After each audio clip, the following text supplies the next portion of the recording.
If I go in settings and then go in display, scroll up, and here I will see this feature called show last app, and this one works with screen timeout. Now here my screen timeout is 15 seconds and my show last app duration is 5 seconds, and I can go in here and I can change it to 20 seconds or 2 minutes. Now what happens is that if I am using any particular app, like for example I am using settings right now, and after 15 seconds the display will turn off, and then if I tap on the display within 5 seconds I will still stay in the same app. But if I tap on the display after 5 seconds I will go back to the watch face. Let me show you how this works.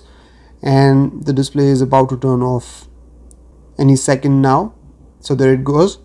Now if I tap on it, I am still in settings. Now if I would have tapped after 5 seconds, I would have gone back to the watch face. Let me show you that example as well. Let the screen turn off. Now I'm gonna wait for 5 seconds, and after that I'll tap the display, and now I will go back to the watch face. There you go.